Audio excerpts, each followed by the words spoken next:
The President of the United States says you shouldn't be able to vote by mail anymore. But here's an important question. Can he even do that? From Battleborn Progress, this is Battleborn Bytes. My name is Jacob. Let's vote by mail.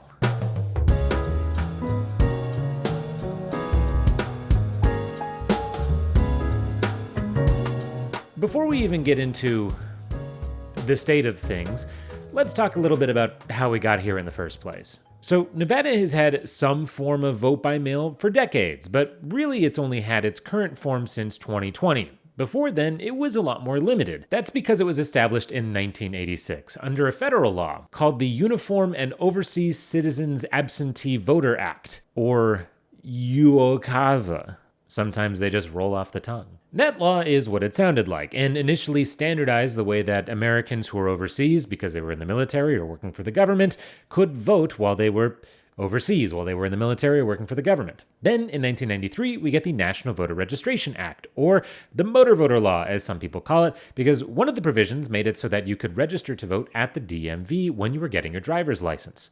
Neat. It also gave us this. Don't just sit there, let's get to it. Speak your mind, there's nothing to it. Vote! And if you don't vote, you're gonna get a spanking. Cut. The 90s were a time to be alive, to be sure. Then, of course, there's the voting machine of it all. So here's a fun fact. Voting machines actually go all the way back to the 1890s with the invention of the first lever voting machine. These bad boys probably made you feel like the Wizard of Oz based on these images, but it wasn't until the 1960s when the first punch card voting machines were invented, and the 1970s when the first electronic voting machines were invented, that things started to shift in a big way. The important thing to remember here, though, is that constitutionally speaking, voting is up to the states. With some exceptions, stuff like the Voting Rights Act, states are more or less allowed to administer elections however they want. And so, over time, there becomes a big soup of different kinds of election technologies in different states and even in different local jurisdictions. It's not until 2000 when we get Bush v. Gore and Hanging Chad Gate. I mean, look, for anyone who's not initiated, hanging chads is in like the punch card when the punch doesn't go all the way through, so it's kind of like halfway hanging. That's a hanging chad, and so then they're counting in Florida. There were a bunch of ballots that had hanging chad. 2000 was prelude to now. We lived it. I mean, I was like 5, but we lived it. All that to say, it was so chaotic that it became clear to everyone involved that using punch card machines and to a lesser extent lever machines was simply no way to administer an election in the year of our Lord 2000. Enter the Help America Vote Act in 2002, which did away with the old-style mechanical machines and paved the way for more electronic voting machines. More than that, it standardized baselines for election administration across the country. With all that in place, we finally make it to 2020. What a year! What a year. United at home. COVID created some unique problems for election administration. The chief one being no one really wanted to create super spreader events with in-person voting sites when there was like no vaccine available. I don't remember if anyone remembers what the fall of 2020 was like, but woof. Well, that summer, Nevada opts to adopt a universal mail-in ballot approach, copying 7 other states that just sent out mail ballots to everyone. It also follows several other Western states like Colorado, Oregon, and Utah that have had universal mail ballots on the books for years at this point. Now, from 2020 onward, all registered active voters just got a ballot in the mail. Congrats, you get to vote by mail now. Once you have that ballot, you can choose to either use it and mail it back, drop it off at an in-person election site, or just vote in person and surrender the mail ballot there. On top of this, Nevada had actually a year earlier adopted something called automatic voter registration.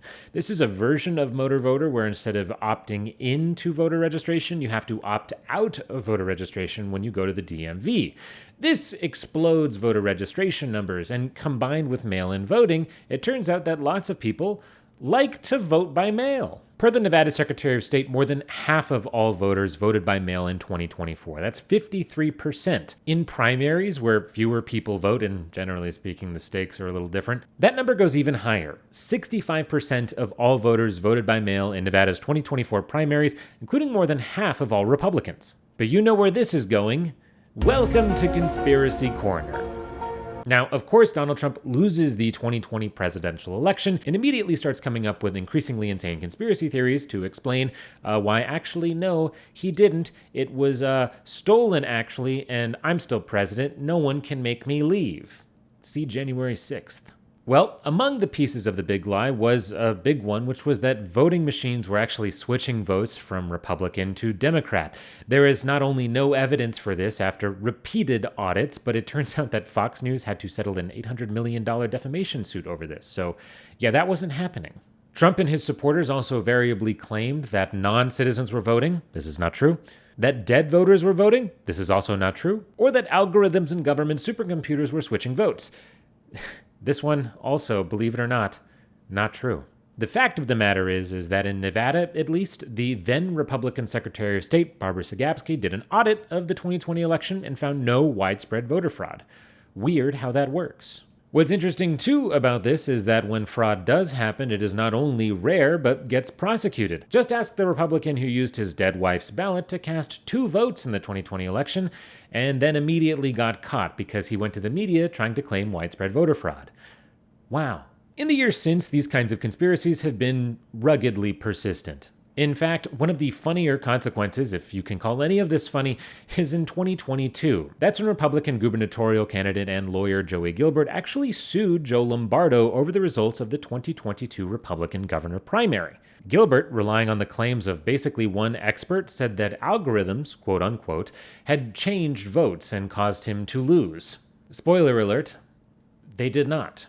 Also, second spoiler, Gilbert did not win that lawsuit. He did not win. But that brings us to now, when the president is threatening multiple executive orders trying to clamp down on mail voting. That's even after he won the 2024 election. To be clear, he won the 2024 election, including in states with universal mail-in voting, like Nevada. So, what gives? So Trump has already signed one executive order mandating proof of citizenship in elections across the country. Couple problems with this. The president can actually do that via executive order because these things are state-level policies. Problem number 2, it turns out that this policy in particular is a tough nut to crack, even for Republican-controlled legislatures. That's not just true of the U.S. Congress, where something like the SAVE Act has stalled because it doesn't have the support to pass in the Senate, but even in Texas, where a strict proof of citizenship law went nowhere earlier this year. Separately, Trump has vowed additional executive orders implementing both voter ID and, yes, getting rid of universal mail-in ballots. Once again, though, these are almost certainly unconstitutional. The power to oversee elections is a power reserved for the states, and even when the federal government can tell states what to do, it's Congress that has that power, not the president. See stuff like the Voting Rights Act or all of the stuff we talked about at the top of the episode. And frankly, as a point of clarification on what executive orders are for the executive branch of government, agencies and such. If you are not part of the executive branch, the executive order does not apply to you. Thanks, federalism.